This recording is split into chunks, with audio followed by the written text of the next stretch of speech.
Ja, lieve meisken, dadelijk volgt een nieuwe uitsturing van Klaas Jansma zijn lettergek. De stenen camera's in de studio, dat je kent, zowel op de radio als op internet, deze uitsturing volgen. Na de uitsturing komt er nog een quiz. Ik kan elke een aan mij doen. Ik wens jou een soort willen bij Klaas Jansma zijn letterkek.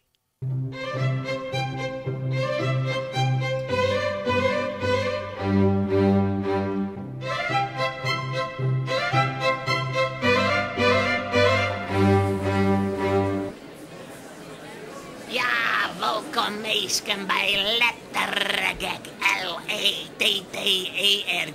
Nou, dat ben ik net. Gek, dat ben ik wel. Dat weet je wel. Het is joh, een beetje feest in de studio. We heen ik al je blom en toeters en we hadden er echt publiek bij. Meisken, let even wat van je mjeren. Welkom bij Lettergek Live. Dat is mooi. Dat is een live programma over literatuur. Friese literatuur benamd. En we hebben in de studio twee dichters, twee geweldige Friese dichters. En de ene dichter zit hier voor me. Dat is Jelmer Soortsma. Welkom Jelmer. Hoi Jelmer. Jelmer had een bondelskreun en die heeft kleurenpracht. En het is zo'n mooie bondel. Het is, als je begint te lezen, je hoort er net meer op. Je wordt er gek van, echt lettergek. En de tweede dichter die we hebben is een heel bijzondere dichter.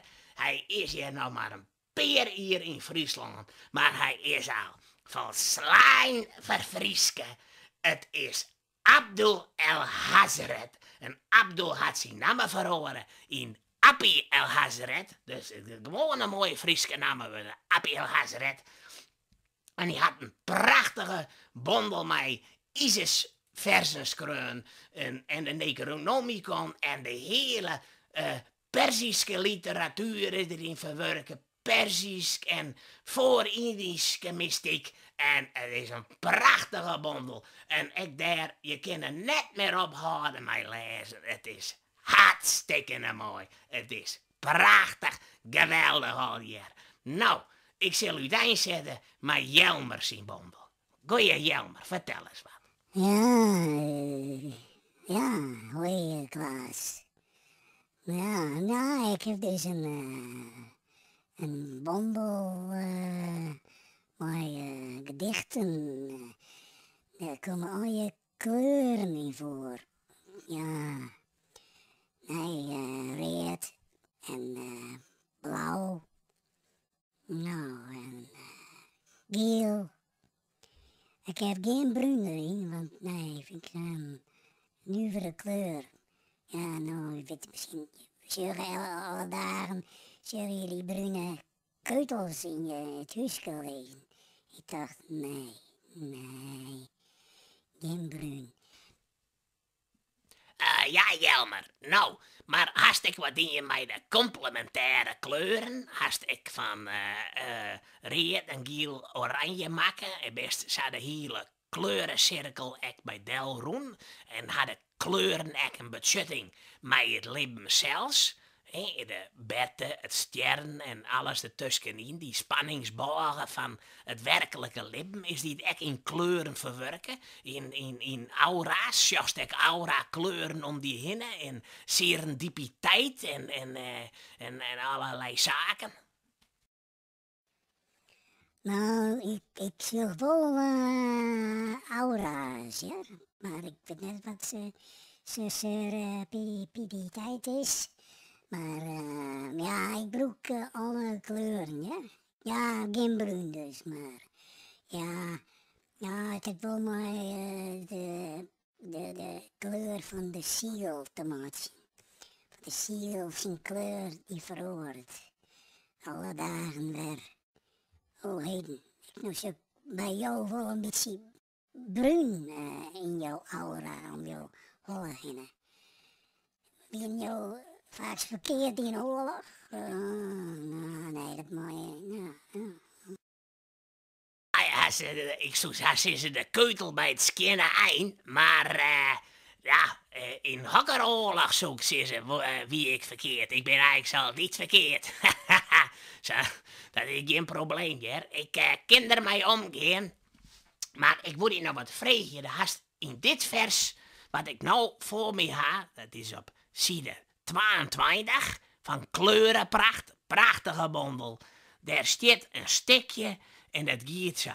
Red, geel, blauw.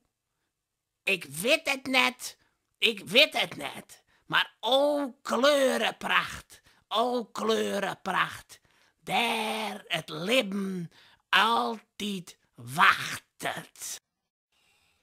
Ja, dat vind ik zelfs een van mijn favoriete gedichten. Maar mag ik nog één kwart gedicht voordragen, Klaas? Ik ben zo blij dat ik hier in de studio kom, mooi. Van Omroep Friesland. Dat heb ik de hele dag aanstaan. Ik vind het mooi, die versjes van Anneke Dalmaas. Ja, maar ik lees mijn gedicht Cambuur voor. Geel, blauw.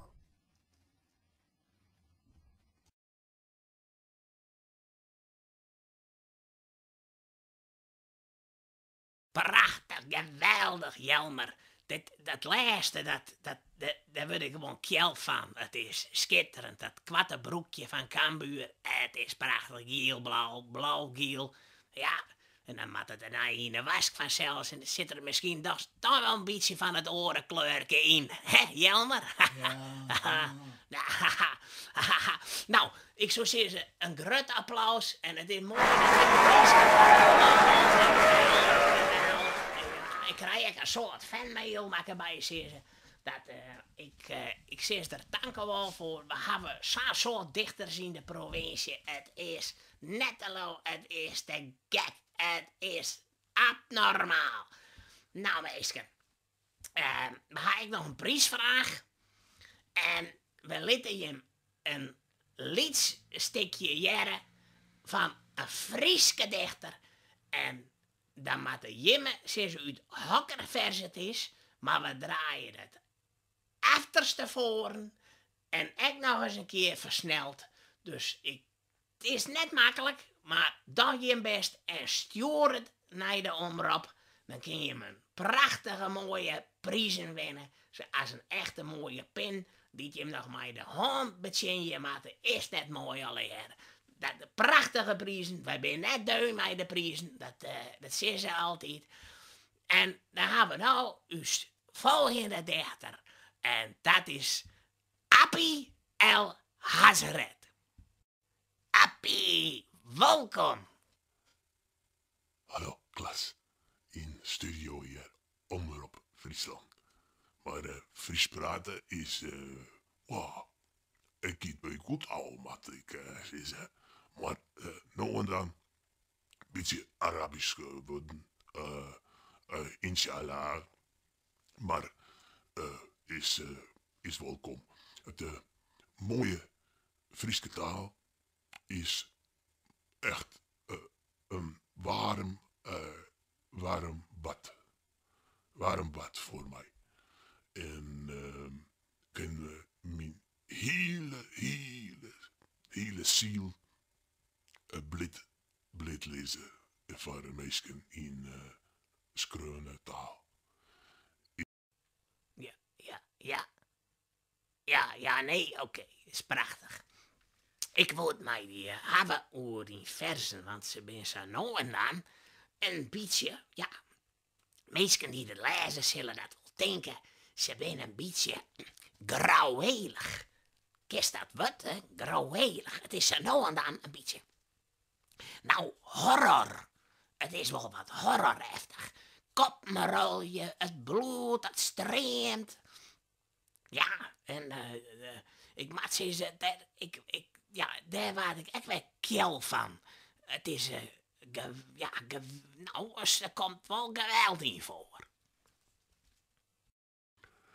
Ja, maar is geweld. Wat is dat daar? Ik bedoel, het is beeldend. Het zijn metaforen. Het is metafoor na en metafoor voor. Is skreun mijn bedoeling van bloed in het hart. Het bloed dat roze door de ieren. Dat is Friske en Arabische bloed en boaiem. Dat is mooi. En daar poppen, daar staat vanzelfs een grote spirituele leider. En dit bepaalt uiteindelijk wat ik al hier scroll. En wat de meesten lezen. Want dat is het. De wierheid en de ere en rom. En schient me en de deer. Ik had één vers en dat vond ik echt zo prachtig geweldig. Echt verschrikkelijk mooi. En dat mag je even voorlezen van mij. En dat is het vers. Het bloed rent uit de balenkoer. Dat is geweldig. Het is zo beeldend. En nou, als dat even voor de lezers, de harkens voorlezen was, graag zelfs. Het bloed rent uit de balenkoer. Balen, balen voor de meeskens moelen. Bloed, bloed rent uit de balenkoer. De koppen uit de balen. De koppen rollen uit de balenkoer. Het bloed rent uit de balenkoer. Het is snijn. Het snijn suikerbalenkoer. Het bloed rint uit de suikerbalenkoer. En is zo sweet. Nou, meisje, dat is verschrikkelijk mooi. Ik had de trainen in de ogen. Ik had dat. Integratie is een goede zaak. Integratie is een hele goede zaak. We krijgen er prachtige keuzes bij. En ik zou zeggen, de volgende keer we hebben prachtige gasten. Ik zou zeggen, ren naar de boekhandel. Koop je die bondels van deze prachtdichters. Stuur je hem antwoord in voor de prijsvraag. En dan ben we er komende weken weer met een nieuwe lettergek. Letterg. Nou, dat ben ik net. Gek, dat ben ik wel. De volgende keer ik nog. Nou, goeie. Hoi, hoi. Nou, wie dat net een mooie uitsturing. Ik vond het heel mooi. Maar hele mooie, ja, hele indrukwekkende poëzie.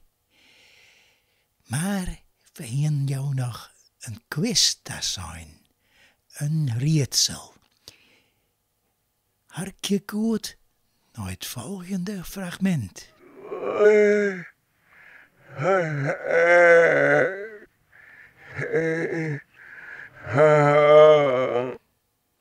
Ja, wat is dat? Ja, het is een gedicht, maar hokkergedicht is dit. Ja, ik wil graag een hintje aan, maar ik toch het net. Ik liet het nog één keer jaren en dan sluiten wij aan. Om de oren keer. Daar.